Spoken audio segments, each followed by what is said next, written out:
మంచిది. చిన్న ప్రార్థన చేసుకొని వాక్యంలోకి వెళ్దాం.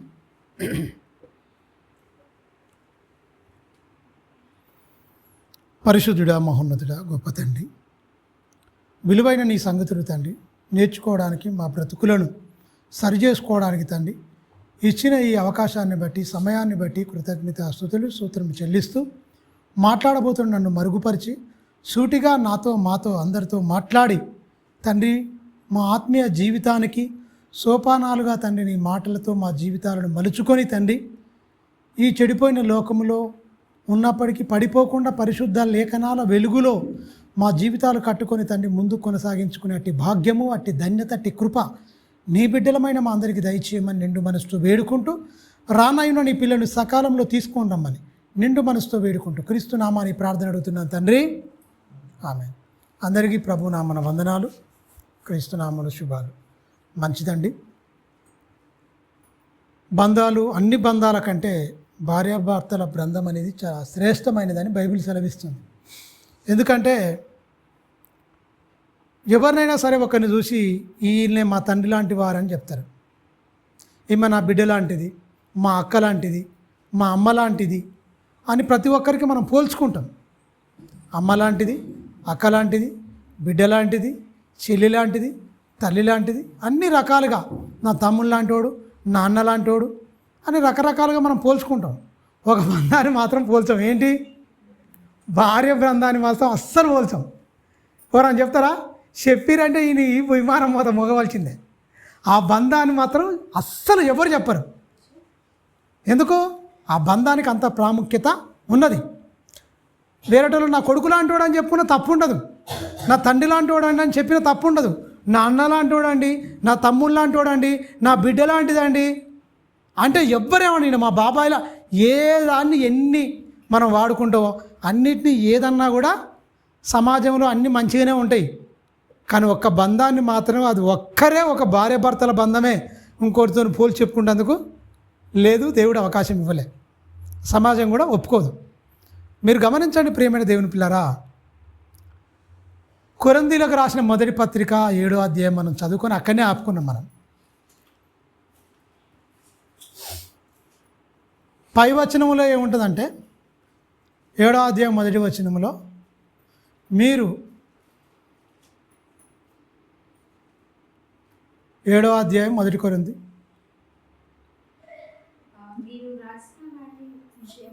మీకు రాసిన వాటి విషయము స్త్రీని ముట్టకుండుట పురుషునికి మేలు. మీరు గమనించండి, మేలు అని చెప్తూ పౌలు గారు ఏమంటారు? అయినను జారత్వములను జరుగుచున్నందున ప్రతివానికి సొంత భార్య ఉండవలెను, ప్రతి స్త్రీకి సొంత భర్త ఉండవలెను అంటున్నాడు. అంటే ప్రతి స్త్రీకి ప్రతి భర్తకు వేరుగా ఒంటరిగా ఉంటే ప్రాబ్లం ఉంటుంది. జారత్వములు అని చెప్తున్నాడు. ఖచ్చితంగా ప్రమాదము, అపవాది ఆయుపట్టు మనుషులను అపవిత్రపరచడానికి జారత్వమే పెద్ద భయంకరమైంది. అక్కనే పడకూడదు. మొత్తం స్త్రీ అని లేదు, పురుషుడు అని లేదు, దేహంలో ఉన్నాం కనుక సహజమైన కోరికలు దేవుడే పెట్టాడు కనుక అందులో ఖచ్చితంగా పడకూడదు కనుక దుష్టుడు కంపల్సరీ అక్కడ ఆయుపట్టుగా పట్టుకుని దుష్టుడు. అందుకనే పౌలు గారు చాలా జాగ్రత్తగా చెప్పాడు, బాబు నా ఓలే ఉండుట మంచిదని నేను చెప్తున్నా, కానీ మీలో ఇలాంటివి ఉన్నాయి కాబట్టే వద్దొద్దు. ప్రతి ఒక్కరికి పెళ్లి చేసుకుంటే మంచిది. స్త్రీ పెళ్లి చేసుకోవచ్చు, పురుషుడు పెళ్లి చేసుకోవచ్చు, కానీ ప్రతి పురుషునికి ప్రతి స్త్రీకి ధర్మాలు అనేది ఉంటుంది అని చెప్తుంది. చూడండి, భర్త భార్యకును అలాగునే భార్య భర్తకును వారి వారి ధర్మమును నడపవలెను. ఏమై ఉండాలి? ధర్మాలు. భర్త భార్య ధర్మం ఎప్పుడు పెట్టిండండి? ధర్మం ఆదిలో చెప్పిండు, ఆదికాండంలో చెప్పిండు, ఆ లేక శరీరమై ఉంటారు, అయిపోయింది. మీరు గమనించండి, మత్తయి సువార్తలో కొంతమంది వచ్చి అడుగుతుంటారు దీన్నే డౌట్ను యేసుక్రీస్తుని. మీరు గమనించండి, ధర్మాలు నడపకుండా నాశనం చేయడానికి విడాకులు తీసుకొచ్చారు. ఇప్పుడు భర్తకి ఇచ్చిన పాత్ర ఏంటి? బయట చేసి కుటుంబ పరిపాలన భార్యకి ఇచ్చిండు ధర్మం. పిల్లలను పెంచడం, పిల్లలను సాకడం, ఇల్లును మొత్తం ఏంటి, ఇల్లును మొత్తం చదువు అంటే ఇల్లును మొత్తం అందుకనే గృహ పరిపాలన అన్నాడు. ఒక గృహ పరిపాలన అంటే ఏంటి? చాలా పనులు ఉంటాయి. బయట భర్త చేసిన పనుల కంటే ఎక్కువ భార్యకు పనులు ఉంటాయి. పిల్లలు కానీ, బట్టలు కానీ, బాసనలు కానీ, ఇంట్లో పనులు బోల్డ్ అని పనులు ఉంటాయి. ఆ లూకినే కూకుంటారా అంటారు. ఆ బట్టలు ఉతకడం కానీ, ఇంట్లో పని చేయడం కానీ మొత్తం అలసిపోతారు. మళ్ళీ వంట చేయాలి, ఇవన్నీ ఉంటాయా? చాలా పనులు ఉంటాయి. ఆ పనుల్లో ఏంటంటే గుర్తించలేరు. ఇంట్లోనే ఉంటారు కదా, మనం తేలిగా తీసుకుంటాం. చాలా కష్టం. ఇంట్లో ఉండి చాలా వాళ్ళకు కూడా పనులు ఉంటాయి, ఈజీగా మనం వాళ్ళు పొద్దుగాలని ఎప్పుడో లేవాలి ఖచ్చితంగా. 6 గంటలకే వాళ్ళు 5 గంటలకే వాళ్ళు లేచి మొత్తం వీళ్ళందరూ డ్యూటీలోకి పోవాలన్నా, పిల్లలు స్కూల్కి పోవాలన్నా, భర్త డ్యూటీకి పోవాలన్నా భార్య ఏం చేయాలి? భార్య పాత్ర ఏంటి? పొద్దున్నే లేవాలి. ఆమె ధర్మం, అది ఆమెకు పెట్టిన ధర్మం. ఆమె పని చేస్తే తప్ప వీడు లేవలేడు. నీళ్లు పెడతారు, టవాలు ఇప్పించుకుంటారు, రకరకాలు చేసుకుంటారు కొన్ని ఇళ్ళల్లో అయితే. ఇక అంతేనా కదా? మొత్తం సకలం చేయించుకుంటారు, అన్నీ చేస్తుంది మొత్తం. అన్నీ చేసి మొత్తం అన్ని సిద్ధపరిస్తే తప్ప ఈయన బయట అడుగు పెట్టలేని పరిస్థితి. ఈ ఒక్కరోజు జనం వచ్చి ఇంట్లో ఉన్నదనుకోండి, ఈ లేచి చూసింది అనుకోండి, ఏమి ఉండదు. ఇక అప్పుడు ఏమైపోద్ది? ఇబ్బంది అయిపోద్ది. అంతేనా కదా? ఆ ధర్మం కరెక్ట్గా అది నడిపిస్తేనే ఇంట్లో మంచిగా ఏదైనా సాఫీగా ఉంటుంది. నువ్వు అడుగు బయట పెట్టాలంటే ఏం చేయాలి? భార్య పొద్దున్నే లేవాలి ఖచ్చితంగా. మనం లేవం, పురుషులు లేవరు, కానీ స్త్రీలు లేస్తారు. ఆ రాత్రి తిన్న పాత్రలన్నీ మొత్తం కడుక్కోవాలి, మళ్ళీ ఖచ్చితంగా చేసుకోవాలి. కొంతమంది ఉదయం పూటనే లేచి కడుక్కోవడం, లేకపోతే రాత్రే ఎందుకు పొద్దుగాల పని అని రాత్రే శుభ్రం చేసుకొని లేస్తారు, పండుకుంటారు. లేచిన వెంటనే అన్నీ చేసుకోవాలి కంపల్సరీ. బియ్యం అన్నీ, ప్రతిదీ కూరగాయలు కట్ చేసుకోవడం, ప్రతిదీ చాలా పనులు ఉంటాయి. అన్నీ ఆ పనులన్నీ అర్థం చేసుకోవాలి కంపల్సరీ. వాళ్ళకి అది ధర్మం. వీడు పొద్దున్నే లేచి మొహం కట్టుకొని స్నానం చేసి చక్కగా ఏంటి ఆయన తిని బాక్స్ రెడీగా పెడితే అప్పుడు టక్కున బాక్స్ తీసుకొని బయటికి పోవాలి. ఈ పనులన్నీ చేయాలంటే ఎవరు ఉండాలి? స్త్రీ, ధర్మం, భార్య. అందుకనే ఈ ధర్మాన్ని పాడు చేయడానికి దుష్టుడు ఏం చేసిండో చూడండి ఒకసారి. 19వ అధ్యాయానికి రండి. మత్తయి సువార్త. మత్తయి గారు రాసిన సువార్తలో మంచి మాటలు 3వ అధ్యాయం నుంచి మనం మాట్లాడుకుందాం. మత్తయి సువార్త 19వ అధ్యాయం 3వ వచనం. పరిసయ్యులు ఆయనను శోధించవలెనని ఆయన యొద్దకు వచ్చి, ఏ హేతువ చేత పురుషుడు తన భార్యను విడనాడడం న్యాయమా అని ఆయనను అడగగా, ఆయన సృజించినవాడు ఆది నుండి వారిని పురుషునిగాను స్త్రీనిగాను సృజించెను. బాగా గమనించండి, వీళ్ళకేమొచ్చింది? దురాశ.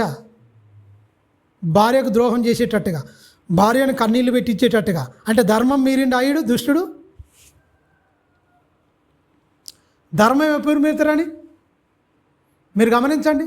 ధర్మం ఎప్పుడు మీరుతారు? భర్త భార్య నమ్మకత్వం అంటే అదే. మీరు గమనించండి. మొన్ననే ఒకటి విన్నా నేను. ఆమె డెలివరీ కోసం భార్య ఇంటికి వెళ్ళింది. సాఫ్ట్వేర్ ఇంజనీర్, వాడు సాఫ్ట్వేర్ ఇంజనీర్, వాడు చెన్నైలో చేస్తుండే సాఫ్ట్వేర్. ఆమె పుట్టినీళ్ళు హైదరాబాద్కి వచ్చేసింది. వచ్చేసింది, కనడానికి వచ్చింది. మీరు గమనించండి, ఒక నెల రోజులు 8 మంత్లో వచ్చేసింది ఆమె. అప్పటిదాకా అక్కడనే ఉంది, భర్త దగ్గరనే ఉంది. వాళ్ళ లవ్ మ్యారేజ్, ప్రేమించుకోరు, తల్లిదండ్రులు కూడా యాక్సెప్ట్ చేసిరు, హ్యాపీగా జీవితం ఉంది, చక్కగా ఉన్నది. భార్య భర్తలు ఎలాంటి అరమరకలు లేవు. పెళ్ళి అయింది, ఒక 4 సంవత్సరాలు ఉండరు, చక్కగా జీవితం సాఫీగా సాగిపోతుంది. మీరు గమనించండి, ఆమె వచ్చేసింది, కన్నది, మంచిగా వాళ్ళకు ఒక బాబు, చక్కగా మంచిగా వీడియో కాల్ చేస్తుండు, మాట్లాడుతుండు, మంచిగా హ్యాపీగా ఉన్నది. 1 నెల అయింది, 2 నెలలు అయింది, 3 నెలలు అయింది, 4 నెలలు అయింది, 5 నెలలు, 6 నెలలు. ఇక ఆమె వెళ్దాము, ఇక 7వ నెలలో వెళ్దాం, లేకపోతే 8 నెలలు పడంగా పంపిస్తామయ్యా అంటే, సరే ఇక ఆమెకు నిమ్మలంగా ఉన్నప్పుడే పంపించని. భార్య అంటే మస్తు ప్రేమ అతనికి, పురుషునికి భార్య అంటే మంచిగా ప్రేమ, చక్కగా ఒకరి మీద ఒకరు నమ్మకత్వం పెట్టుకొని ఒకరు. మీరు బాగా గమనించండి. అలా ఆమెతో పాటు చేస్తున్న ఆయన కొలిక్కు ఒక లేడీస్ ఉన్నది.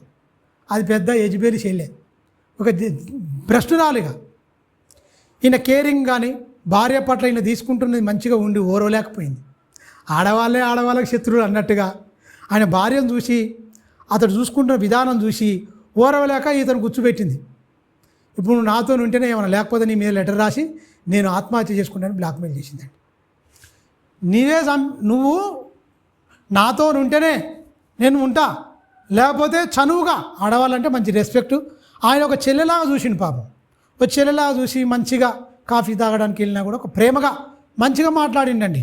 అయితే ఇతను భార్యను కూడా ఇంత కేర్గా చూసుకుంటుండు. నేను ఈ పురుషుల్లో నాట ఇలాంటి పురుషుడికి ఎవరు లేడు అనుకుందట ఆమె. చాలామందిని చూశాను ఇంత కేరింగ్ కానీ, ఇంత మంచిగా చూడడం కానీ, భార్యతో మంచిగా మాట్లాడడం కానీ అసలు నేను ఎవరు చూడలేదు.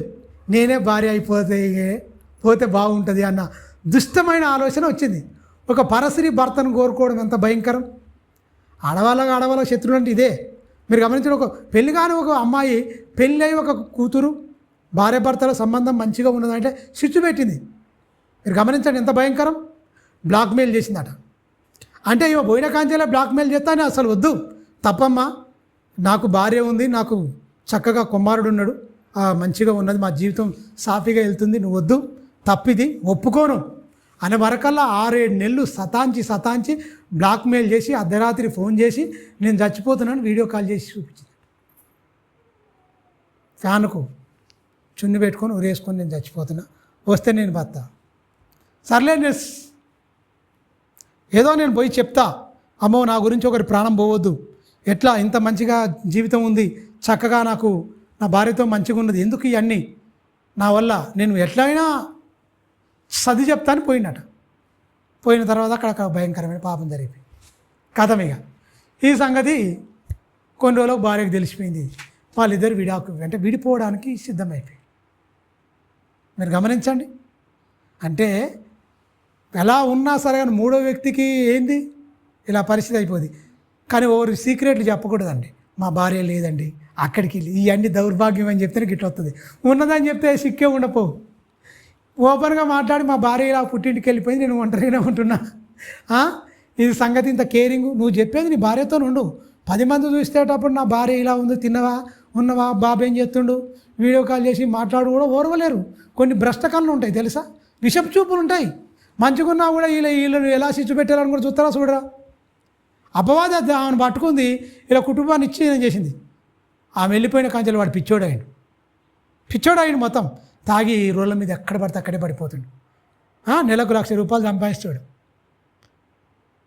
ఆఫీస్ నుంచి రాగానే కథం, ఏంది నా పరిస్థితి ఇట్లా అయిపోయా, ఈ పనికి మేళది ఇట్లా చేసే హ్యాపీగా ఉన్న జీవితాన్ని నా కొడుకు నువ్వు చూడొద్దు, నువ్వు రావద్దు అని భార్య నమ్మట్లేదు.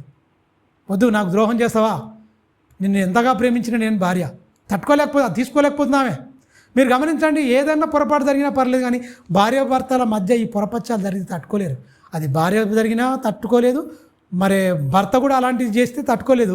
అలాగనే భార్య కూడా అలాంటి అక్రమ సంబంధం పెట్టుకుంటే భర్త కూడా తట్టుకోలేడు. భయంకరమైనది ఇది. ధర్మాలు ఒకటి ఉన్నాయండి, ఒక పరిధి పెట్టింది దేవుడు. ఆ పరిధికి ఎంతవరకు ఉంటుందో ఆ గీత అనేది సన్నగా ఉంటుంది.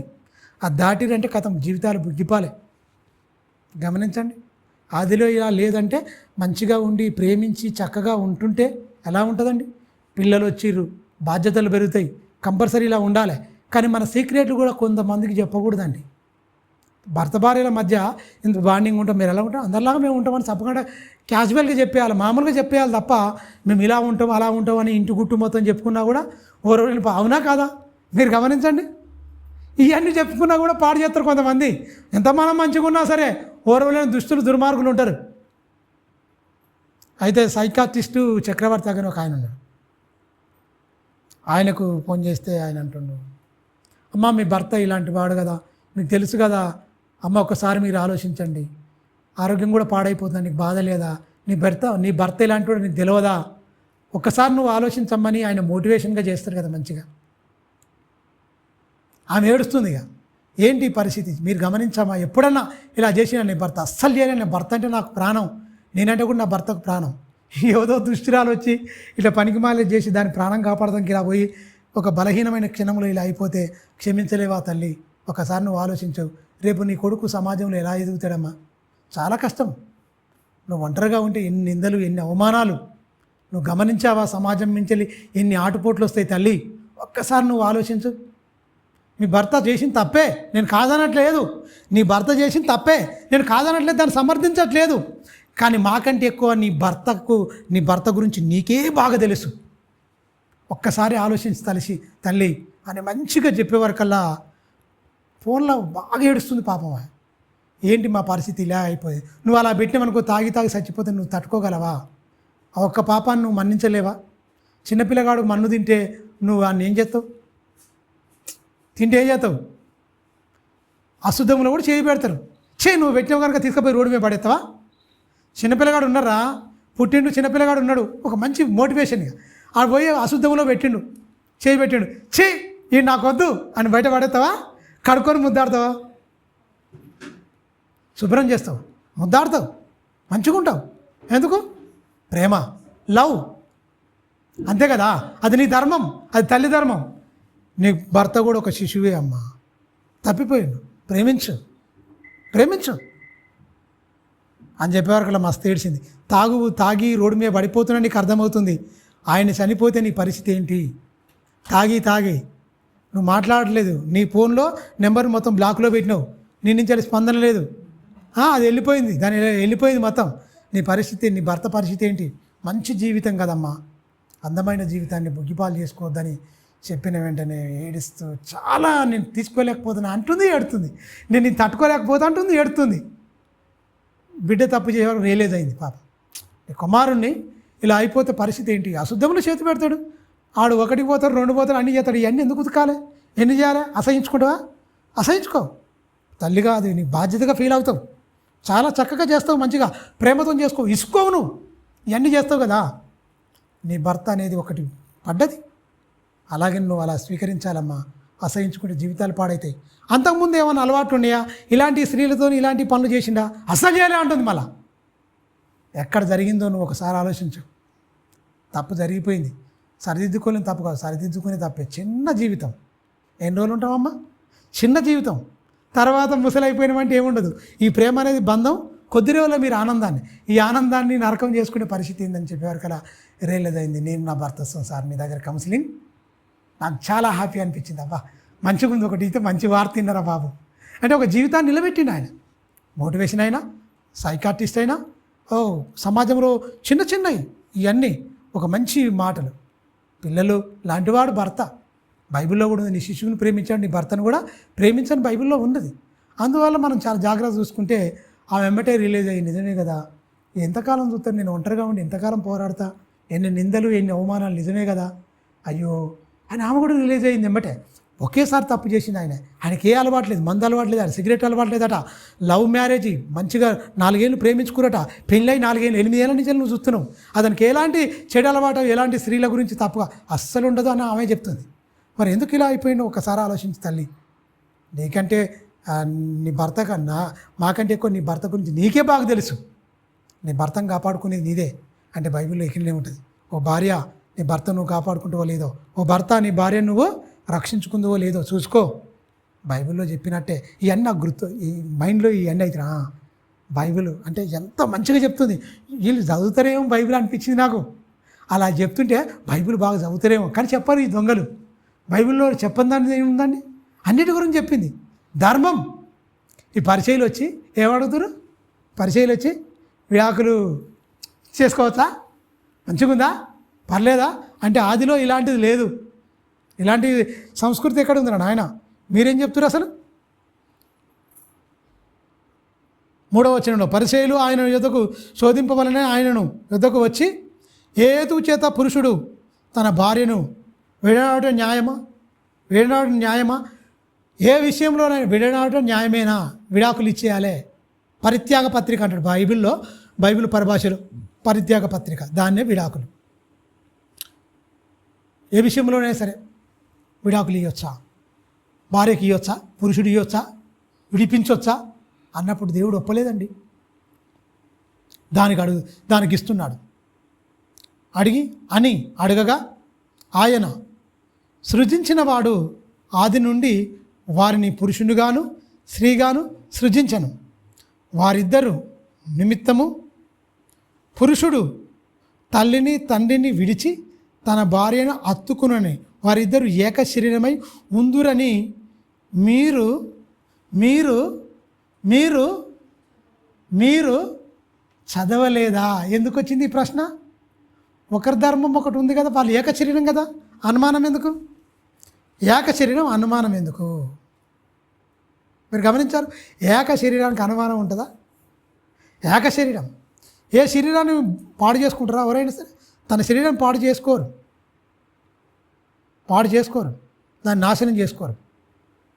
మీరు గమనించండి, చెప్పాడుగా సామెతల గ్రంథం గురించి చాలా చెప్పిండు. సామెతల గ్రంథంలో, ఒరే బాబు నీకు రొట్టె తునక మాత్రం మిగులుతుంది, నువ్వు ఇలా అయిపోతావు అలా అయిపోతావు అని చాలా చెప్పిండు అక్కడ. ఒకసారి సామెతల గ్రంథం చూసుకొని వచ్చి ఇక్కడ మళ్ళీ చదువుకుందాం. ఏక శరీరము అన్నదానికి దాన్ని ఏం చెప్తుండో సామెతల గ్రంథంలో ఒక మాట చదువుకుందాం. సామెతల గ్రంథంలో చూడండి ఒకసారి, ఇవన్నీ ఉన్నాయి. యేసుక్రీస్తు చెప్పే వరకు ఈ మాటలన్నీ ఉన్నాయి. 5వ అధ్యాయం మొదటి వచ్చిన చూడండి, ఇవన్నీ చాలా మంచి మాటలండి, మనం పాటించవలసినవి, మా జీవితాలకు మార్చుకోవాల్సినవి. నా కుమారుడా, నా జ్ఞానోపదేశమును ఆలకించుము, నా వివేకం గల బోధకు చెవియగ్గుము, అప్పుడు నీవు బుద్ధి కలిగి నడుచుకుందు. ఎప్పుడు? చెవి ఎగ్గి వివేకం కలిగి నా బోధకు చెవి ఎగ్గితే అప్పుడు నీవు బుద్ధి కలిగి నడుచుకుందు. 2వ వచనం చెప్తున్నాడు, నా తెలివిని బట్టి నీ పెదవులు మాట్లాడును. అంటే మాట కలపాలంటే దేన్ని బట్టి అండి? స్త్రీతో నీవు సంభాషించాలన్నా, పురుషుడు సంభాషించాలన్నా, మాట్లాడాలన్నా, పురుషునితో స్త్రీ మాట్లాడాలన్నా, ఆ స్త్రీతో పురుషుడు ఏంటట?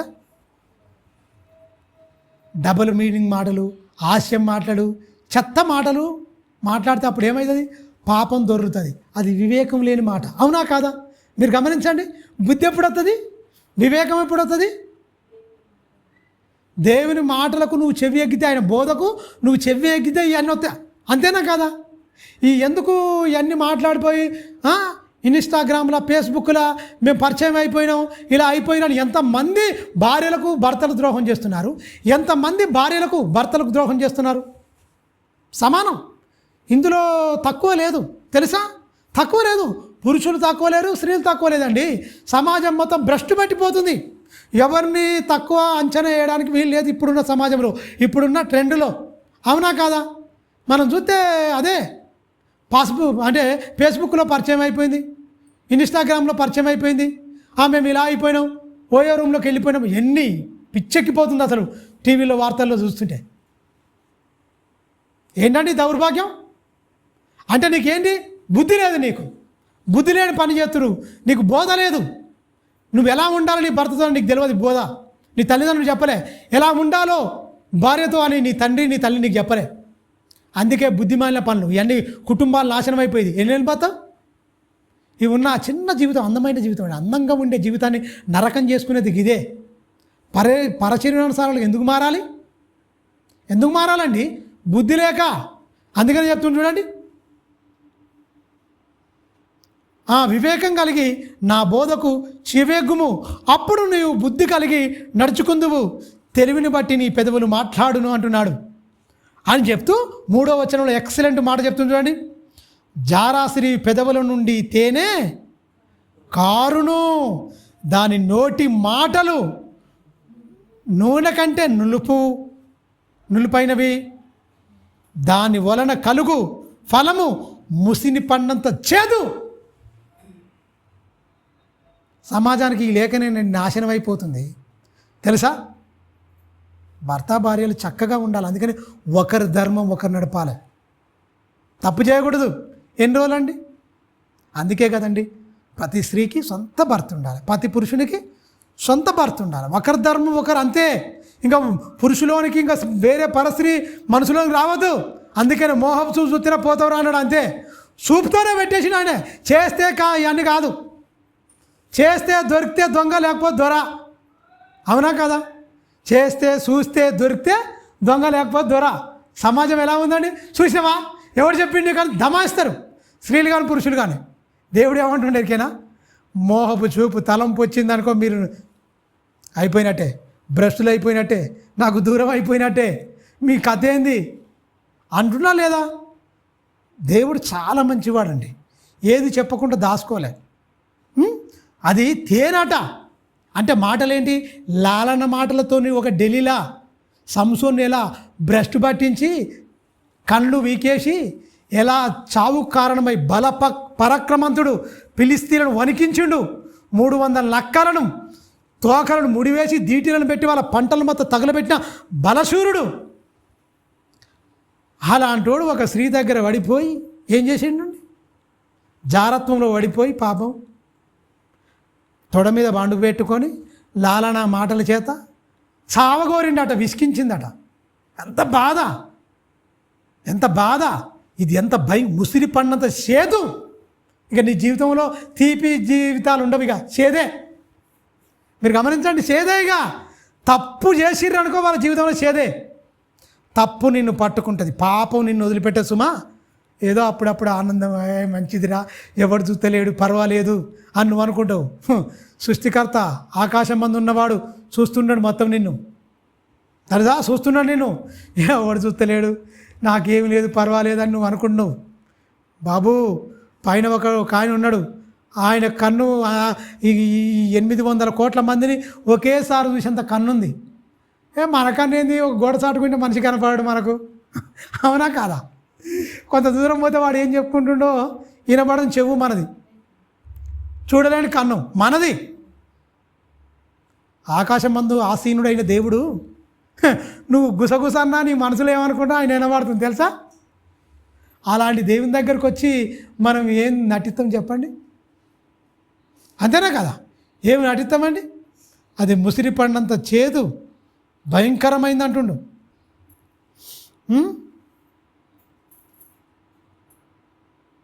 దాని వలన కలుగు ఫలము ముసిరి పండుగంతా చేదు అని చెప్తున్నాడు. కింది వచ్చిన అది రెండంచులు గల కత్తి. రెండంచులు గల కత్తి అంటే అర్థం ఏంటి? దేవుని వాక్యం కూడా కత్తి. రెండంచులు ఎటువంటి వాడిగల ఖడ్గం కంటే రెండంచులు గలదై, బలము గలదై, ప్రాణాత్మలను కీళ్లను మూలుగలను విభజించినంత మట్టుకు దూరుచు. ప్రాణాత్మలు కీళ్లను ఈ వాక్యం దూర్చుకున్నాం అనుకోండి, వాక్యం అనే ఖడ్గము మన ప్రాణాత్మలను కీళ్లను మూలుగలను విభజించే మట్టుకు వెళ్ళిపోయింది అనుకోండి, దూర్చుకున్నాం అనుకోండి, ఏం కలుగుతుంది? వివేకం కలుగుతుంది, బోధ కలుగుతుంది, బుద్ధి కలుగుతుంది, మంచిగా నడుచుకుంటాం. ఇగో ఈ కత్తి, మాటలో కత్తి అట, ఈ కత్తి ఏమైపోద్ది? గుండెలను చీల్చుకొని పోద్ది. గుండెలను చీల్చుకొని పోద్ది, చచ్చిపోతారండి. అదే చెప్తుండు, అది 200 పదును గల కత్తి, 200 గల పదును గల కత్తి గల పదును, కత్తి అంత పదును గలది అని చెప్తుండు. దాని నడతలు మరణముకు దిగుటకు దారి తీయును. అయిపోయి చెట్టుకు కట్టేసి కొడుతురు, ఒక ఆమెను కొడుతురు, చెట్టుకు కట్టేసి ఒకరిని కొడుతురు. ఏంది దౌర్భాగ్యం, ఎంత అవమానకరం! దేవుడు ఎప్పుడో చెప్పిండండి, అవమానమేనా? కొడతారా? ఎన్ని వస్తాయా? ఖచ్చితంగా వస్తాయి. దేవుడు ఎందుకు కోరుకుంటాడు? మీరు గమనించండి. అందుకని ఒకరి ధర్మం ఒకరు నడపాలి. మీరు రండి, ఇక్కడ రండి, మళ్ళీ 19వ అధ్యాయం రండి, మత్తయి సువార్తలో 19వ అధ్యాయం, మత్తయి సువార్త 19వ అధ్యాయం. మంచి మాట, 5వ వచనం. వారిద్దరూ నిమిత్తమును పురుషులు తల్లిని తండ్రిని విడిచి తన భార్యను అత్తుకొనును, వారిద్దరూ ఏకశరీరమై ఉందురని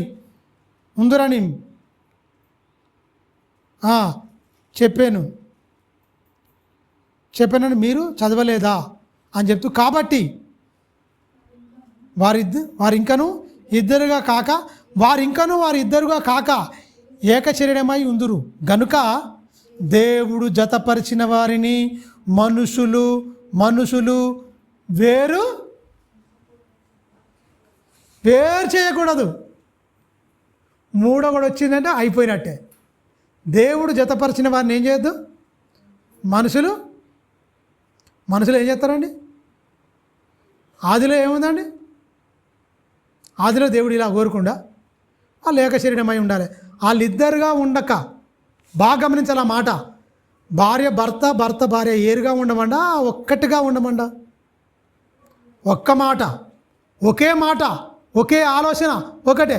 నా వాళ్ళు నీ వాళ్ళు, నా కుటుంబం నీ కుటుంబమా, లేకపోతే ఇద్దరు కుటుంబాలు ఒక కుటుంబంగా మారిందా చెప్పండి నాకు. ఇటు భర్త తరపున వాళ్ళైనా, ఇటు భార్య తరపున అయినా, అత్త అయినా, ఇటు అత్తమామలైనా, ఇటు తల్లిదండ్రులైనా, ఇద్దరు సమానమా వేరువేరా? సమానంగా చూడాలా వేరువేరుగా చూడాలా చెప్పండి? బైబిల్ ప్రకారం లోకం పక్క పెట్టండి, బైబిల్ ప్రకారంగా దేవుడు కోరుకుంటుంది చెప్పండి. నీ తల్లిదండ్రులను పురుషుడా, నీ తల్లిదండ్రులు నువ్వు ఎలా చూసుకుంటున్నావో నీ అత్తమామను కూడా తల్లిదండ్రులుగా చూసుకోవాలి. ఓ అమ్మ తల్లి, నీ తల్లిదండ్రులు నువ్వు ఎంతగా ప్రేమించినవో నీ అత్తమామను నువ్వు అంతగా ఏం చేయాలి? ప్రేమించాలి. 2 కుటుంబాలు ఒక కుటుంబంగా మారాలి. 2 దేహాలు ఇద్దరుగా కాక ఒక్క దేహంగా మారి. అవునా? ఒక దేహంగా మారితే అనుమానాలు వస్తాయా అండి? ఒక దేహంగా మారితే గొడవలు అయిపోతాయా? కోరికలు ఉంటాయా? ఏ కోరికలున్నా ఏదున్నా అది భర్తతో భార్య, భార్యతో భర్త అని అందుకే కదా ఇచ్చిండు. మళ్ళీ ఈ భ్రష్టుడు ఎందుకు 3వ వ్యక్తిని ఎంటర్ చేస్తుండు? ఎందుకు వస్తుండు? చెడ్డ ఆలోచన ఎందుకేనా? అగో గామని చూసి నేర్చుకో అని భర్త అని అనుకో. వీనంత దౌర్భాగ్యుడు, వీనంత పనికిమాలుడు ఇంకోటి ఉన్నాడు. ఆడలోకి చాలా కోపం వస్తుంది. ఆమెను చూసి గామ చూడు, అలా భర్త చూడు, అలా కుటుంబం చూడని పోల్చి చెప్పింది అనుకో, ఆమెనే చేసుకోపోయినవరా దరిద్రుడా అంటది. అలాగనే పురుషుడు కూడా, స్త్రీ కూడా అగో గాల ఆయన చూడు ఎటదెత్తుండు, ఏం చేస్తున్నాడు, పొరపాటున పోల్చి చెప్పింది అనుకో వీనికి మంట. అలాంటి దిక్కుమాల పోలికలు మాత్రం అస్సలు చెప్పకూడదు. భర్త చెప్పకూడదు భార్యతోని, భార్య భర్తతో చెప్పొద్దు, భర్తతో భార్య చెప్పొద్దు. ఈ దిక్కుమాలే, అన్ని పనికిమాలే, చెత్తయి, అపార్థాలు వచ్చేటి. దేవుడు జతపరిచింది అంతే, వాళ్ళిద్దరు అంతే, మీరిద్దరు మీరే. ఏకశరీరంగా ఉండండి, అందరికి ఆదర్శంగా ఉండండి. ఆయన ఎందుకు చూస్తున్నారు మీరు? ఆమెను ఎందుకు చూస్తుండు వీడు? ఆయన ఎందుకు చూస్తుంది ఈమె? ఎందుకు? దయ్యం దూరిందని అర్థం చేసుకోవాలి. ఇలాంటి పోల్చుకునే వారిలో దయ్యం దూరింది. దయ్యం దూరి చెత్త మాటలని మాట్లాడుకొని కుటుంబాన్ని నాశనం చేసుకోవడానికి చెప్పుకుంటారని చెప్పొచ్చు. అవునా కాదా? ఇక ఈ ధర్మాలు నడుపుకునేటట్టుందా? ధర్మాలు పాడేటట్టుకుందా? మీరు ఒకసారి ఆలోచించండి. భార్యతో ఏ ఒక్కరిని పోల్చుకోకూడదు. జతపరిచింది అంతే. ఆమె అందంగా ఉందా లేదా ఆమె అంతే.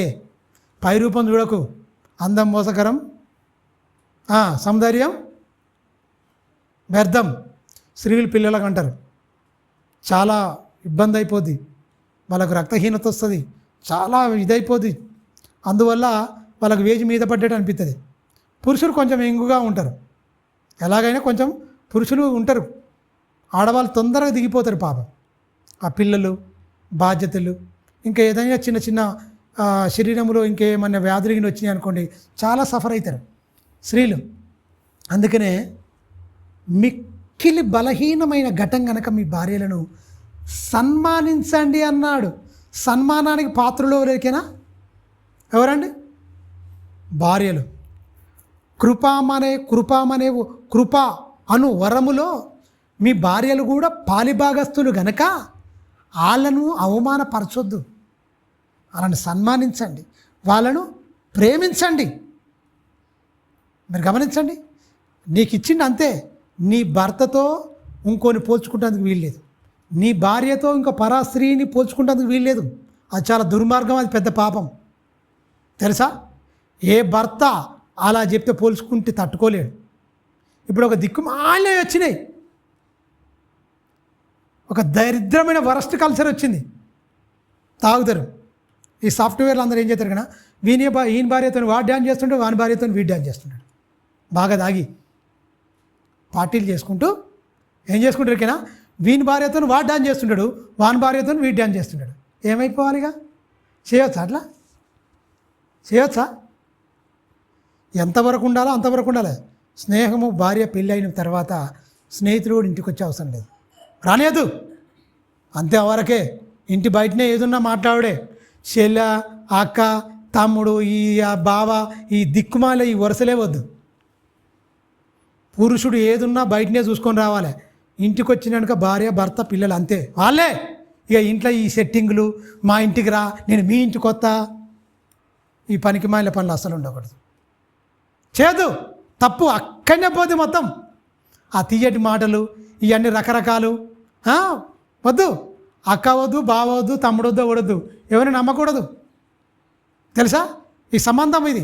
నీ కుటుంబాన్ని బలంగా ఉండాలి. ఏది ఉన్నా ఇంటి అవతలనే, గడప అవతలే నువ్వు చేయి. సహాయం చేస్తావా చేయి, ప్రేమిస్తావా ప్రేమించు, అన్నీ చేసి బయటనే. ఏది చేసినా నువ్వు హాస్పిటల్కి వెళ్ళిన వాడు రోగి ఉండా వెళ్ళు, అతనికి సాయం చేస్తావా చెయ్యి, అన్ని చెయ్యి, ఇంట్లో మాత్రం తీసి పెట్టుకోకూడదు. ఏదన్నా బయటే అలా కూడా కుంపలు కూలిపోతున్నాయి, మొత్తం కుటుంబాలు నాశనం అవుతున్నాయి, సమాజాన్ని చూస్తేనే భయం అవుతుంది తెలుసా, భయంకరం. ఏదున్నా ఇంటి పరిధిలో, ఇంటి అవతలనే అన్నీ, స్నేహితులైనా ఎవరైనా ఏదైనా సరే తెలుసా, అన్నీ బంధాలన్నీ బలంగానే ఉండాలి, కానీ బంధాలను పోగొట్టుకోవద్దు. అది ఎంతవరకు ఉండాలి, దానికి ఒక గీత ఉంటుంది, ఆ గీత వరకే కంపల్సరీ, అది దాటకూడదు. అందరినీ మన సొంతలను ప్రేమించినట్టు ప్రేమించాలని బైబిల్ చెప్తుంది ప్రతి ఒక్కరిని. కానీ ఆ ప్రేమ అనేది ప్రతిదానికి లిమిట్ ఉంటుంది. ఏదానికంటే దేవుని తర్వాత భార్యనే అన్నాడు, తల్లిది అన్నాడు, భార్యనే, పిల్లలు అన్నాడు తెలుసా. ఫస్ట్ ప్రియారిటీ ఎవరు, దేవుడు. తర్వాత ఎవరు అన్నాడు, తర్వాత భార్య వచ్చిన తర్వాత భార్య, తల్లిదండ్రులు. బైబిల్లో ఎన్ని చెప్పిండండి మీరు గమనించండి. ఇలా లేదు, వాళ్ళు ఏకశరీరమై ఉంటారు. దేవుడు చెత్తపరిచిన వారిని మనుషులు వేరు ఎందుకు చెప్తుండు, పరిత్యాగ పత్రిక, ఈ విడాకులని మీరు దిక్కుమాలి అని పెడుతుండు. ఆదిలో ఇలా లేదు, ఎందుకు కోట్ల దగ్గరికి పోతున్నారు. క్రైస్తవులు కూడా అండి సిగ్గుమాలినలు తెలుసా, క్రైస్తవులు కూడా, క్రైస్తవ పెళ్ళిళ్ళు అయ్యి ఏంది ఇట్లా అంటే భార్య విలువ తెలియకుండా కొంతమంది ప్రవర్తించే భర్తలు ఏం చేస్తారు చెప్పండి, 1-2 సార్లు చెప్తారు, ఏమైపోతారు, వదిలేసేయాలి, మనకు అవసరం లేదని వదిలేసేయాలి. కానీ కోర్టు దగ్గర ఆయాన్ని దేవుని కోర్టులో వేయండి. మనం ఏం చేయాలంటే దేవుని పరిధిలోకి అప్పగించాలి. కోర్టుకు పోయి ఇది ఇట్లా ఇవన్నీ వద్దు, మనకు అవసరం లేదు తెలుసా. లాయర్ని పెట్టుకొని వాదించుకోవడం మనకొద్దు. మనకు నీతిగల న్యాయాధిపతి ఉండే ఎవరైనా, మనకు నీతిగల న్యాయాధిపతి ఉండే ఎవరైనా. మనుషులకు ఏమి ఇవ్వాలి, లంచం ఇవ్వాలి, దేవునికి ఏమి ఇవ్వాలి, నీ జీవఫలం అర్పించాలి. నీ మనవులు, నీ ప్రతిదీ కన్నీటి పట్టు ఎవరు చూస్తారు. నువ్వు ఏడితే ఆయన ఏమంటాడు, ఏడవకుండా చెప్పు, ఏడవకుండా చెప్పు, ఏడిస్తే ఏమర్థమవుతామ్మా అని ఇక్కడ అంటారు న్యాయపత్రి. ఇక్కడ ఉన్న వాళ్ళు ఏమంటారు, ఏదమ్మా ఏడవకుండా చెప్పమ్మా, ఏడిస్తే ఏమీ అర్థం కాదు, అందరికి ఉంటే బాధలు అంటాడు. దేవుడు అట్ట అంటాడా, నీకు ఎంత బాధ ఉందో నాకు తెలుసు తల్లి, నీ బాధను, నీ కథ, నీ బాధను, నీ కన్నీళ్లను నా బుడ్డిలో నింపుకుంటున్నా, సరైన న్యాయం నీకు తీరుస్తా బిడ్డ, ఓకో అని ఓదార్పునిస్తాడు దేవుడు.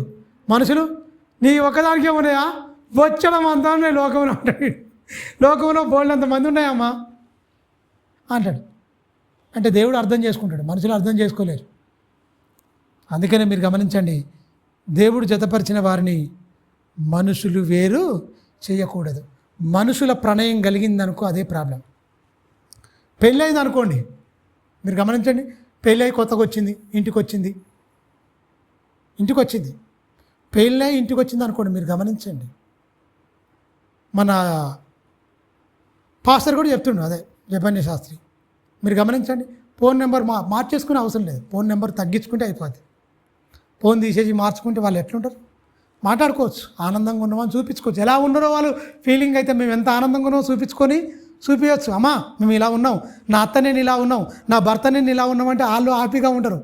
కొత్తగా పోయింది, తెలియక ఉంటుంది బిడ్డ ఏంటి అని వాళ్ళకు ఆతృత ఎక్కువ ఉంటుంది. తల్లిదండ్రులు పోయిందనుకో చేయాలి, ఏం చేసినావు ఏం కథ, వీళ్ళ ఆతృత ఏందో ఏం కథ, కానీ పొద్దున కల్లా రాత్రికే ఇది అయిపోద్దా, రాత్రి కల్లా మన పొద్దున్న ఇది అయిపోద్దా, అలా కాదు. వారానికి ఒకసారి ఫోన్ చేస్తే బాగుంటుంది, ఒక పరిధులు ఉండాలి ఖచ్చితంగా. అరే నేను పొద్దున్నైతే ఫోన్ చేస్తా, రాత్రి అయితే ఫోన్ చేస్తా, ఇక మధ్యాహ్నం ఫోన్ చేస్తే ఇక తినేవా, ఇక ఉండేవా, పోనంటే ఇక భర్తను పట్టించుకోకుండా పోను, అత్తను పట్టించుకోకుండా పోను, ఈ కుటుంబంలో ఇదేంది, అలా ఉంటే మంచిగా కూడా. ఎటు కూడా నువ్వు పెళ్లి చేసినావని, పెళ్లి చేసింది ఎందుకు నాకు తెలియకడతా. నువ్వు ఫోన్ చేసి వాళ్ళకి ఏకాగ్రతకు కూడా భంగం కలిగించుకుంటూ పొద్దున్నైతే ఫోన్ చేసి, అమ్మా తిన్నావమ్మా, ఏం కూరనేవమ్మా, ఏం చేసినావమ్మా, ఎప్పుడు వచ్చిందమ్మా, డ్యూటీకి పోయి వచ్చిందమ్మా, ఈ సోదంతా చెప్తే ఆమె ఎప్పుడు ఉండాలి భర్తతో సంతోషంగా. నీ గంటలుగా మన మీటింగ్ ఏంది, దరిద్రమైన మీటింగ్లు. తల్లికైనా బుద్ధి ఉండాలి. ఫోన్ చేస్తారు కదా పిల్ల తరపున ఉన్నోళ్ళు, తమ్ముడు మాట్లాడు, అన్న మాట్లాడు, ఎవరో నీకు చెప్పింది, ఇంతగానో ఫోన్లు ఎందుకు. చాలు, ఇన్ని రోజులు మా దగ్గర ఎదిగింది, మా బిడ్డ పెళ్లి చేసిన ఆనందంగా ఉండాలి. ఒక వారానికి ఒకసారి ఫోన్ చేయరాదు, ఎట్లున్నారు బిడ్డ, అమ్మ ఎట్లున్నారు తల్లి, మంచిగున్నావు అమ్మ, మంచితనం కదా, వీడియో కాల్ చేయగో, మా అత్త నేను చూడు ఎలా ఉన్నావు, వచ్చి కిచెన్లోకి వెళ్ళాం, వంట చేసుకుంటున్నాం, నేను ఇది చేస్తున్నా, మా అత్తకి ఇది చేస్తుంది, నా భర్త నన్ను ఇలా చూసుకో, మంచిగా ఈ ఆనందకరమైన పెట్టు, వాళ్ళు హ్యాపీగా ఉంటారు. నువ్వు పొద్దున్న లేతే కంప్లైంట్ చేసావు అనుకో, మా అత్త ఇట్లా అన్నది, మా అత్త అట్లా అన్నది, మా భర్త ఇట్లా అన్నాడు, నేను నీళ్ళు పెట్టలేదు, పెట్టినందుకు మా ఆయన కసురుకున్నాడు, నేను టవాలు వేయలేదు. ఈ దిక్కుమాలయానికి ఈ సోదంతో కొని కావాలి? ఇది చిన్న 5 పైసల మందమన్నా ఉంటుందా? ఫోన్ చేసి కంప్లైంట్ చేయొచ్చా? ఆనందం పెట్టచ్చా? మంచి మాట సమాచారం వాళ్ళకు మంచిగా ఆనందపరుస్తుంది. చిన్న చిన్న అని వాళ్ళకి పెద్ద సమస్యలుగా చెప్తే వాళ్ళు ఉంటారా? వీళ్ళు కూడా ఇక ఫోన్ చేసి కూడా ఏంటి ఫోన్ చేయొద్దు అసలు. వారానికోసారి ఉన్నా, అమ్మ ఎలా ఉన్నారు నాన్న, మేము హ్యాపీగా ఉన్నాం నాన్న, చక్కగా ఉన్నామంటే వీళ్ళు ఏమనుకుంటారు? మంచి కుటుంబం చూసి మా అల్లుడు చాలా మంచిది, మా యాపరాలు చాలా మంచిది, వాళ్ళ ఆడబిడ్డలు కానీ వాళ్ళ అన్నదమ్ములు కానీ కుటుంబం ఒక మంచి కుటుంబంలోకి ఇచ్చినాం, మా బిడ్డ చాలా బాగుంటుంది, హ్యాపీగా వాళ్ళు కూడా ఇక్కడ తిని చల్లగా మంచిగా ఉంటారు. పొద్దున్న లేదా కంప్లీట్ అయితే వాళ్ళు ఏమంటారు? వాళ్ళకి తినబుద్ధి కాదు, వాళ్ళని ఇబ్బంది పరిచయంలో అవుతారు. ఈ చిన్న చిన్నమైన ప్రాథమికమైన సూత్రాలు మర్చిపోయి వాళ్ళు అట్లా ఇట్లా అంటే అయితే ప్రతిదీ వాళ్ళ అమ్మ నాన్నకు చెప్తారు. వాళ్ళు ఫోన్ చేసి అయ్యో మా బిడ్డ ఇట్లా మా అయోధ్యలో వాళ్ళకి ఏం నేర్పాలి, నువ్వు నేర్పుకో, ఇట్లా అట్లా అనకు నువ్వు అంటే అంటున్నావని మీ వాళ్ళకి కంప్లైంట్ చేస్తున్నావా? గొడవలు అయితే కావా? పెళ్ళి అయినాక 2 నెలలకే విడాకులు అయినాయట కొంతమందికి, 2 నెలలకే, 3 నెలలకే, 6 నెలలకే. ఏమర్థమైంది వీళ్ళకు? పెళ్ళి చేసుకురు అంటే ధర్మం అంటే ఎందుకైనా చావుతోనే పోవాలి, చావుతోనే. భర్త భార్య బంధం అనేది తెగిపోవాలంటే చావుతోనే, అనుమానాలతోని అక్రమ సంబంధాలతో తెగిపోవడం కాదు, గొడవలు పెట్టుకోవడం కాదు, నిందించుకోవడం కాదు, భర్తను భార్యను నిందించడం కాదు, భార్య భర్తను భార్యను ఒకరి మీద ఒకరు అపనిందలు వేసుకొని మనుషుల 10 మందిని తీసుకొచ్చుకొని ఇక్కడ పంచాయతీ పెట్టుకొని సిగ్గు తీసుకోవడం కాదు, అట్లా విడిపోవడం కాదు, చావుతోనే విడిపోవాలి. చావే ఋతం ఏమంటుంది? మరణం తప్ప మరణం తప్ప మనల్ని వేరు చేయడానికి వీల్లేదు. నీ జనమే నా జనం, భార్య చెప్పాలి వచ్చి, భర్త నీ జనమే నా జనం, నీ దేవుడే నా దేవుడు, నీ ప్రజలే నా ప్రజలు. అక్కడ చెప్పింది ఆమె వేరే దేశం నుంచి వెళ్ళి, ఇక్కడ వచ్చింది కాబట్టి నీ కుటుంబమే నా కుటుంబం, మనం అందరం ఒక కుటుంబం. నాది నీదని ఏర్పాటు ఎందుకు? మా వాళ్ళు నీ వాళ్ళని ఏర్పాటు ఎందుకు? నాది నీది మీ వాళ్ళు. ఒక ఆమె ఒక పనికిమాలి చెత్త మాటలు మాట్లాడుతుంది. ఆడపిల్లకి ఏం ఉండదు, అది భర్త ఇల్లు, ఇటు తండ్రి ఇల్లు, తల్లి ఇల్లు, నాకేం ఉండదు. ఓ దిక్కుమాల దాన వాళ్ళదే నువ్వు వచ్చినవుగా. చెత్త నోరుంది కదా అని ఏది పడితే అదే మాట్లాడుతుంది. స్త్రీకంటూ స్వతంత్రం లేదు, స్త్రీ అంటే ఒక్కతే, తల్లిదండ్రులకు పుట్టలేను, వాళ్ళు అనుకుంటే రాలే, వాళ్ళ నుంచి వెళ్ళి భరణం తీసుకోలే, మళ్ళీ విడిపోతే ఏ విధం చేతనైనా నాకు వాడి నుంచి వెళ్ళి విడాకులు అయితే నాకు మొత్తం ఏంటి భరణం కావాలి, నష్టపరిహారం కావాలి, మెయింటెనెన్స్ కావాలని కేసేసి మొత్తం తీసుకుంటలేవు దొంగ. ఎందుకు ఇవన్నీ మళ్ళా ఏ పని చేయకుండా? నీకే ప్రొటెక్షన్ లేదా? చట్టాలన్నీ నీకే కదమ్మా ఉన్నాయన్నీ, లోకంలో ఉన్న చట్టాలన్నీ నీకే కదా ఒత్తాల్సి పలికేది మొత్తం. ఏ చిన్నది ఇదన్నా కూడా పోయి వాని పోలీసులు పెట్టి మెత్తగా కొడితేనే ఉర్రు. వరకట్నం తీసుకోకపోయినా వరకట్నం వేధింపులు అంటే చాలు, చిట్టు తీసుకుపోయి టక్కున ఎత్తురు, కుటుంబాన్ని తీసుకుపోయి కూడా వేధిస్తురు పోలీసులు. ఆడవాళ్ళకు వేటు ఎక్కువ ఉన్నది, బలంగా వాళ్ళ సాక్ష్యం భయపడి ఇస్తురు మొత్తం. మీరు గమనించండి ఎక్కడ పోతుందండి ఇవన్నీ. దేవుని మాటలు లేకనే నాశనం అయిపోయి, అవునా కాదా? మీరు ఆలోచించండి. దేవుని మాటలు లేకండి, దేవుని మాట లేకనే ఇవన్నీ తప్పులు, దేవుని మాటలు లేకనే ఇవన్నీ దొర్లుడుచున్నాయి మొత్తం. చివరి పర్యంతం వరకు నమ్మకంగా ఉండాలంటే మీ పిల్లలకు మీరేమిస్తారు? నమ్మిస్తుండండి, నమ్మి గర్భఫలాలు ఇస్తుండు దేవుడు. మరి ఆ పిల్లల్ని ఎలా పెంచాలి, ఎలా చూసుకుంటే ఎదగాల వాళ్ళు? శరీర వాంఛలు కోరికలు తీసుకోవడం కాదు పెళ్లి చేసుకునేది, ఆ పెళ్లిలో దేవుని సంకల్పం దాగి ఉంది. ఒక తరం రాబోతుంది, ఒక నూతన తరం రాబోతుంది, దైవికమైన కుటుంబం ఏర్పడాలి, ఒక కుటుంబం, ఒక నూతన తరం భూమి మీద సంతరించుకోబోతుంది.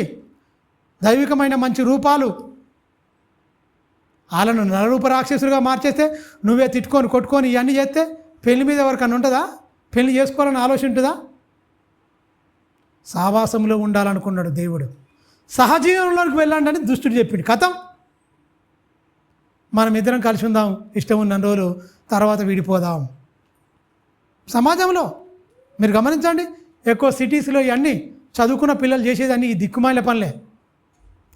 చదివేస్తే ఉన్నమతి పోతుందని తల్లిదండ్రుల దగ్గర లేకుండా లక్షల రూపాయలు పోసి చదివిస్తుంటే హాస్టల్లో ఉండి ఎవరో ఒకరి పనికిమాలితో ఉండి సావాసం చేస్తూ దిక్కుమాల పనులు చేసుకుంటూ తల్లిదండ్రుల కష్టాన్ని ప్రేమను తుంగలో దొక్కుతురు మొత్తం ఈ దౌర్భాగ్యరాళ్ళు. అది పురుషులైనా సరే స్త్రీలైనా సరే. మీరు ఎన్ని కళ్ళు పెట్టుకొని చదివిపిస్తారు? మీరు ఒక ప్రయోజకులు కావాలి, మీరు మంచిగా చదువుకోవాలి, చక్కగా వాళ్ళ పేరు నిలబెట్టాలంటే మీరు ఏమంటారు? శత్రువులు అయిపోతారు తల్లిదండ్రులకు. ఇది చేస్తున్న తప్పు అని ఒక తండ్రి చెప్పినా ఒక తల్లి చెప్పినా శత్రువులు అయిపోతారు. తప్పును ఖండించే హక్కు లేదా తల్లికి లేదా? నీ అభివృద్ధికి బాటలేసి నిన్ను గుండెల మీద ఎత్తుకొని పెంచిన తండ్రికి లేదా? పనికి మాలిన దరిద్రులారా, యువత ఏమైపోతుంది? భ్రష్టు పట్టిపోతుందని చెప్తా నేను. ఈ వాట్సాప్లు, ఫేస్బుక్లు ఇవన్నీ వచ్చి, యూట్యూబ్లు ఇవన్నీ వచ్చి ఏమవుతున్నాయి? సమాజం మంచిగా ఎదుగుతుంది అంటారా? మీరు గమనించండి. మంచి సమాచారం ఎముకలకు పుష్టినిచ్చును, భ్రష్ట సమాచారం కుళ్ళు కుతంత్రంతో పగన్ నింపుతుంది. ఎంతమంది పిల్లలు తల్లిదండ్రులు లోపడుతుంది? తల్లిదండ్రుల మాటకు రెస్పెక్ట్ ఇచ్చి గౌరవం ఇచ్చి వాళ్ళను గౌరవిస్తున్నారు తల్లిదండ్రులను. మీరు ఒకసారి ఆలోచించండి. దేవుని పిల్లలైన క్రైస్తవులుగా అని చెప్పుకుంటున్న వాళ్ళు కూడా వాక్యం బోధ అర్థమైందా? నవమాసాలు మోసి కని పెంచి మీ ప్రయోజన కోసం తల్లి మొత్తం నీకోసమైనా వాళ్ళ ముడుగులు మొత్తం జారిపోయినాయి, కరిగిపోయింది. తండ్రి కానీ తల్లి కానీ వాళ్ళలో ఎలాంటి స్వార్థపూరిత ప్రేమ ఉండదు, వాళ్ళకంటూ ఏం ఉండదు. మీరే వాళ్ళ ఆస్తి, పిల్లలే తల్లిదండ్రులకు ఆస్తి. ఏం సంపాదించినావు, ఏం చేసినావు, నువ్వు ఉన్నావాటే పోయినావాటే పో. తల్లిదండ్రులు కించపరుచుతోళ్ళు కొంతమంది, ఇంటి నుంచి ఎలగొడుతోడు కొంతమంది, తంతోడు కొంతమంది, కొడుతోళ్ళు కొంతమంది, అవమానపరిచి వచ్చిన భార్య ముంగడ సిగ్గు తీస్తోళ్ళు కొంతమంది. వాళ్ళు బతకాలనా సావాలనా? మీరు గమనించండి. సమాజం ఏం అర్థం చేసుకుంటుందండి? దేవుని మాటలు లేకనే సమాజం మొత్తం భ్రష్టు పట్టిపోతుంది. సమాజం ఇంత దిగజారిపోతుందంటే మీరు గమనించండి. ఇంత దిగజారిపోతుందంటే మీరు గమనించండి.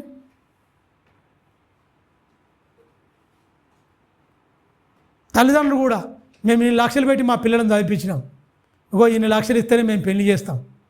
ఏంటి పరిస్థితి? ఏంటి? ఏం తెచ్చినావు? వరకట్నం వేధింపులతో ఎంతమంది? అప్పుడైతే వరకట్నంతో ఏం చేసిరండి? అత్త అయితే కిరోసిన్ పోసి తగలబెట్టి, దాని మీద సినిమాలు కూడా వచ్చినాయి. కిరోసిన్ పోసి తగలబెట్టుడు, వరకట్న వేధింపులు. అందుకని ఆడపిల్లలు పుట్టగానే చంపిన వాళ్ళు, శిశు మరణాలు ఎన్నో ఉన్నాయి మన భారతదేశంలో. దిక్కుమాలిన వాళ్ళు ఉన్నారు, ఎన్నో శిశు మరణాలు. ఆడపిల్ల పెళ్లి మేము చేయలేం, పుట్టగానే చంపేసుడు, పుట్టగానే కుక్క తొట్టేసుడు, పుట్టగానే బయట భారత కుక్కలు గుంజుకపోయినాయి. ఎన్నో ఉదంతాలు. ఆడపిల్లను కన్నరంటే ఆ బిడ్డ చచ్చిపోవాల్సిందే. ఒకరు ఇద్దరు ఎవరు? ఈ అత్తే రాక్షసిగా మారింది, ఆడవాళ్ళే శత్రులుగా మారిపోయారు. తెలుసా ఎన్ని ఉదంతాలు? మీరు బైబిల్ చదువుతుండే ఇవన్నీ కళ్ళ ముంగడికి వస్తాయండి, దేవుడు తీసుకొస్తాడు. దీని గురించి పెద్దగా మనం ఇవన్నీ దేవుని దగ్గర కూర్చుని నీకు అన్నీ నేర్పిస్తాడు, నీకు అన్నీ అర్థమవుతాయి. శిశుమరణాల సంఖ్య ఎందుంటేకినా మస్తు మంది వచ్చేది. ఆ ఆడపిల్లలు కన్నరంటే ఇక అత్త వేధింపులే, అందరు తిట్టుడే, భర్త తిట్టుడే. అసలు మగపిల్లనైనా ఆడపిల్లని నిర్ణయించేది ఎవడేరికైనా ఎవరండి? స్త్రీ మాత్రం గర్భాశయం మాత్రమే ఇస్తుందండి. గర్భం మాత్రమే, అండం మాత్రమే, గర్భసంచి మాత్రమే. పురుషుడు రావాలని స్త్రీ అయిన పురుషుడి నుంచేలే ఉన్నది. ఈ దిక్కుమాల అర్థం చేసుకోలేక ఆడపిల్ల పుట్టాలన్నా మగ పిల్లగాడు పుట్టాలన్నా అది పురుషుడి నుంచేలే. అది తెలియక ఎంతమంది తల్లులను చంపిరు తెలుసా? ఎంతమంది శిశు మరణాలు, ఎంతమంది ఆడపిల్లలను చంపిరు ఎరికినా? ఎవరు? లేనిపోని అని నూరిపోసి అత్తలే మా వంశం ఉండదు, ఆడపిల్ల వంశం కాదా? 4 కుమార్తెలు పుడతారు, లేవికాండంలో ఉంటుంది 27వ అధ్యాయంలో. ఎంత ఉన్నతమైన మాట్లాడి, 4 కుమార్తెలు ఉంటారు. మా తండ్రి స్వాస్థ్యం మాకు ఇవ్వాలి. అమ్మ ఇస్తాడమ్మా ఖచ్చితంగా. మోసే మొరపెడితే ఖచ్చితంగా ఇవ్వాలని డిక్లేర్ చేస్తాడు. దేవుడు మగపిల్లగాలు గొప్ప, ఆడపిల్లవాళ్ళు తక్కువ అన్నాడా? సమానం. నువ్వు దేవుని దగ్గరకు వస్తే అన్నీ తెలుస్తాయి. ఆడపిల్ల లేదు, మగపిల్లలు లేరు, అందరు సమానలే. ప్రేమ కలిగి దేవునిలో ఉంటే దేవునికి ఏం పక్షపాతమా అండి? పక్షపాతం మనుషులకు, వంశాంకరం, వంశోద్ధారకుడు, ఇవన్నీ పనికిమాలిన మాట, చెత్త మాటలు పెట్టి లోకంలో. ఆడాయినా మగాయినా సమానమే, సమాన బాధ్యతలు ఉంటాయి. ఆ ఆడపిల్ల మేము పెళ్లి చేసుకొని పోయినాం, నేను ఒకటి విన్నా, తల్లి ముసలి అయిపోయింది, తండ్రి ముసలి అయిపోయిండు. మీరు గమనించండి, తండ్రి చచ్చిపోయింది, తల్లి ఒకతే ఉంది. ఆస్తులు పంచేయాలని చెప్పారు, ముందే ఆస్తులు పంచేయరని చెప్పారు. పంచవర్గాల ఆస్తులు పంచేసారు, పాపం బతుకున్నప్పుడే ఆస్తులు పంచేసారు. ఆస్తిని సంగర పెట్టుకుని బిడ్డ ఉరికింది, ఇటు కొడుకు అయిపోయింది. మీరు గమనించండి, మన అవసాన దశలో అంటే ముసలితనంలో మీరు గమనించండి, బిడ్డ నా సంసారం నాకే ఉంది, నా పిల్లలు నాకే ఉంది, నేను చేయనంటదే. ఎవరు చేయాలండి? బిడ్డ చేయదు, బిడ్డ చేయదు.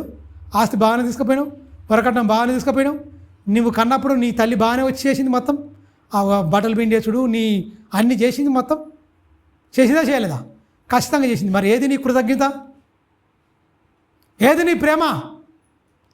నీకు జన్మనిచ్చి నువ్వు జన్మనిస్తే నీ పక్కనే ఉన్నది నీ తల్లి, దుర్మార్గురాల. ఆ ముసలితనంలో చచ్చిపోయే తల్లికి నువ్వు అండగా ఉండవా? నాకు తీరదంటవా? నా పిల్లలే అంటవా? ఆ మాటలు విని గుండెల వాళ్ళకి చచ్చిపోతారండి. అప్పుడే వాళ్ళకి గుండె వలిగిపోద్ది, చచ్చిపోవాలనిపిస్తుంది పాపం. కొద్ది రోజులు బతి వాళ్ళు ఆ మాటలకే చచ్చిపోతారు, ఎవరితో చెప్పుకోలేక, ఏం చేసుకోలేక. దుర్మార్గురాల నిన్ను గన్నింది, పెంచింది. అంత మాత్రమే కాదు, నువ్వు కన్నా పిల్లలకు నీకు చేయలే, ఊడిగం చేసింది మొత్తం నీ తల్లి, నీ కాన్పులు చేసింది, అన్నీ చేసింది. నీ మంచి చెడ్డలు చూసిన తల్లి నీకు ఇప్పుడు వద్దా? బలము మొత్తం నీ గురించే కదా, ఆ ఒంట్లో ఉన్న సత్తు మొత్తం పోయింది. అర్థం చేసుకోవా నీ తల్లిని? అర్థం చేసుకోవా? పురుషుడు కానీ స్త్రీ కానీ సమాన బాధ్యతలు ఉంటాయండి. బైబిల్ ఖచ్చితంగా చెప్తుంది. మాకు అవసరం లేదు అని కూడా పనికి మాలిన వాడు చెప్పినా, అల్లుడుగా మారి చెప్పినా కూడా వాడు దుర్మార్గుడు. ఇటు కొడుకు చెప్పినా కూడా లేదు మా అత్తమామ నాకు అవసరం లేదు వాడు చెప్పినా కూడా భయంకరం. దేవుడు మాత్రం వదిలిపెట్టాడు. సమానస్తులే అండి, సమానం. ఎవరి కష్టం వచ్చినా మనం వెళ్ళాలి.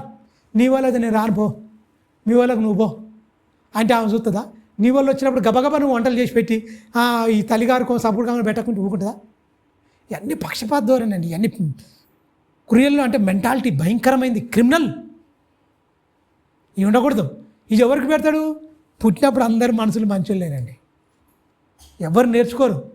దుష్టుడు నేర్పిస్తాడు ఇవన్నీ పనికి మాల ఈ చెత్త ఆలోచనలన్నీ, ఈ చెత్త అంతా తెచ్చిపెట్టే దుష్టుడే. లోకంలో ఏముంది? దుష్టత్వం మొత్తం, దుష్టత్వంతో లోకం మొత్తం నిండి ఉంది. ఈ దుష్ట సమాజాన్ని నేర్చుకొని ఆ ప్రభావం మొత్తం వీళ్ళ మీద ఎక్కించుకొని ఇలా అయిపోద్ది. అలా ఉండాలి. అది పారదోరాలి మొత్తం పోవాలంటే ఎక్కడి నుంచి ఉండాలి? వీళ్ళు పెళ్ళి అయిన వాళ్ళు వాళ్ళ అత్తమామలకు మంచిగా ఉంటే, వాళ్ళు వాళ్ళ అత్తమామలకు జనరేషన్ ఉంటే ఈ దుష్టత్వాన్ని మొత్తం పారదోలవచ్చు మన ఇంట్లోనికి రాకుండా. మన ఇంట్లో సమాజంలో ఉండి నీ ఇంట్లోకి రావద్దు, అది నీ ఒంట్లోకి రావద్దు. నీ ఒంట్లోకి రాకుండా ఉంటే నీ ఇంట్లోకి రానట్టే ఇక, అంతేనా కదా? నీ ఒంట్లోకి వచ్చిందంటే నీ ఇల్లు మొత్తం కుంపటే ఇక, అవునా కదా? ప్రియమైన దేవుని పిల్లారా, మీరు గమనించండి, దేవుడు జతపరిచిన వారిని మనుషులు వేరు చేయకూడదు అని చెప్తూ 7వ వచనం.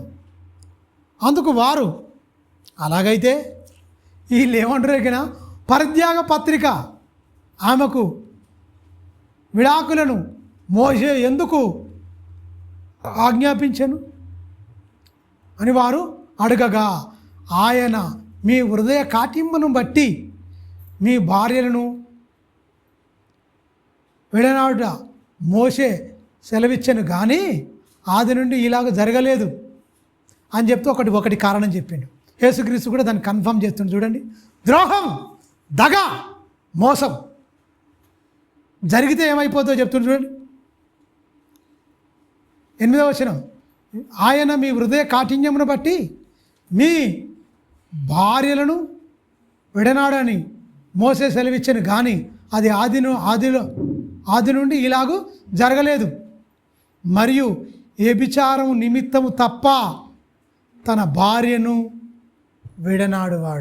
విడనాడకూడదు.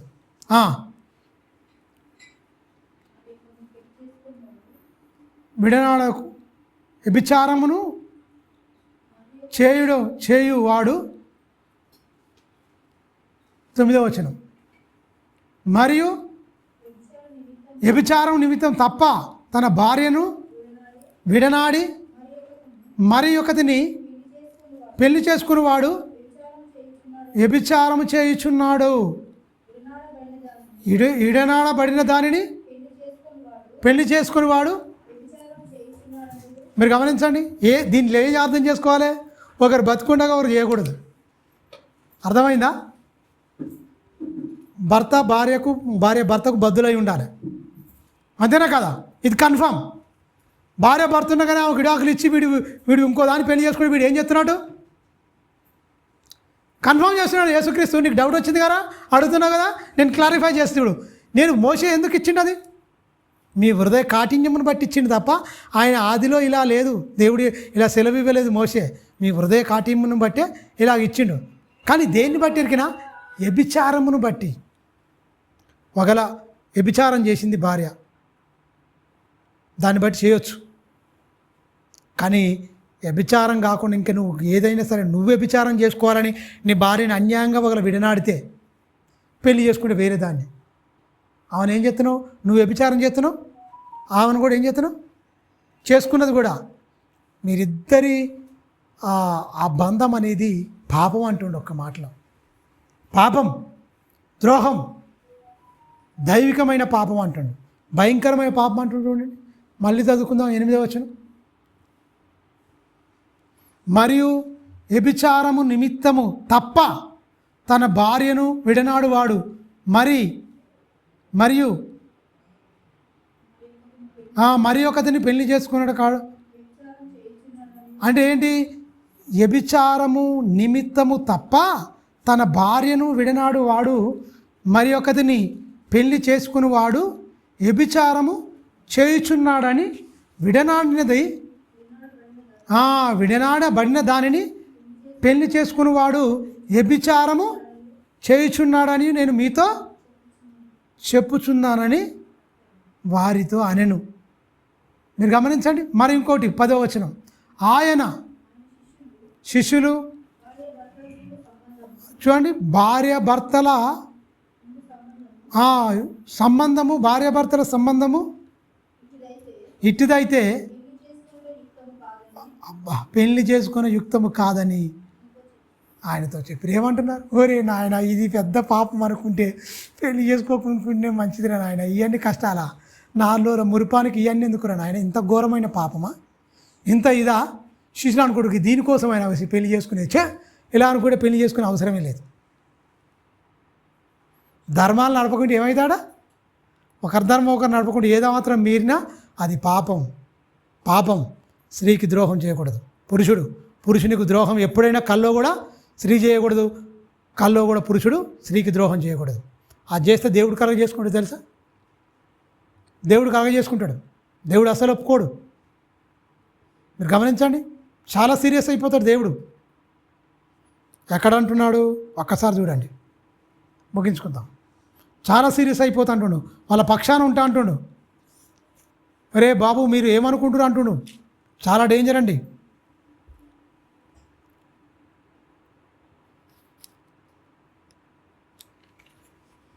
మలాకి గ్రంథం 2వ అధ్యాయం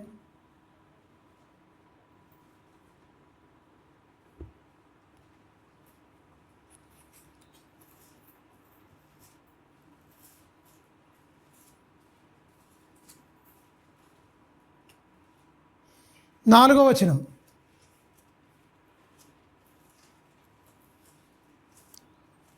మలాకి 2:4. లేవీలకు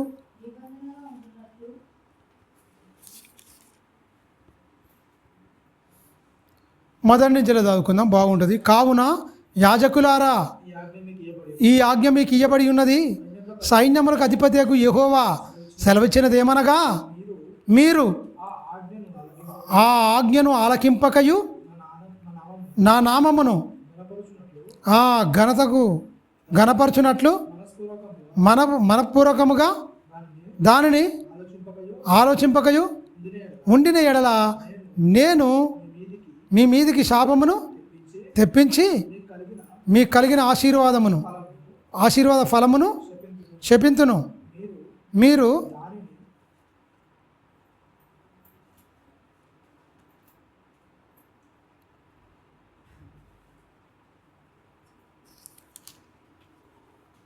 భార్యల గురించే ఉన్నది, ఒక నిమిషం ఆగండి.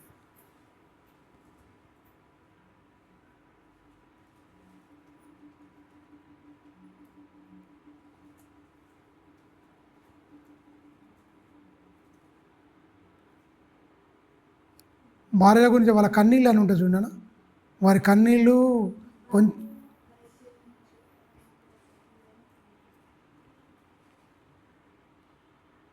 కొంచెమైనను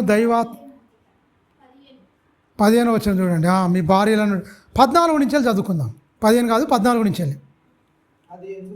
అది ఎందుకని మీరు అడగగా, యవ్వన కాలమందు నీవు పెళ్లి చేసుకునినా అన్యాయముగా విసర్జించిన నీ భార్య పక్షముగా యెహోవా సాక్షి ఆయన. మీరు గమనించండి, భార్యలను అన్యాయంగా భార్యలకు ద్రోహం చేస్తున్నారా మీరు? చేస్తే మాత్రం మీకు మాత్రం నేను ఒకడిని వాళ్ళ పక్షంగా ఉంటా, నేను భార్యల పక్షంగా ఉంటా అంటుండు. తెలుసా, నేను మీ భార్యల పక్షంగా ఉంటా.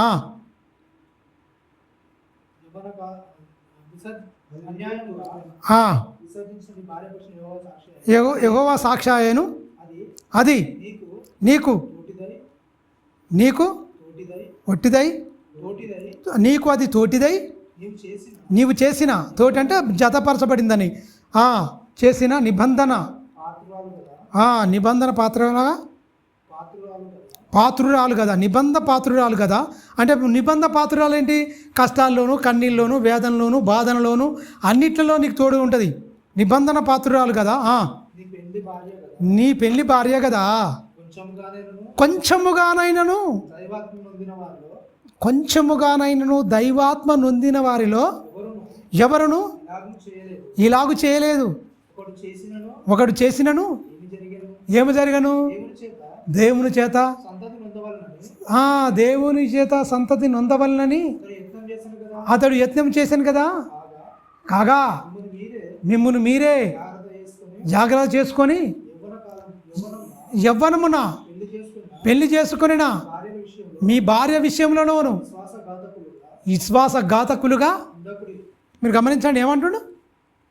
బైబిల్లో చాలా ఉన్నాయండి. విశ్వాసఘాతకులుగా ఉండకుడి. ఎవరికి చెప్తుండు?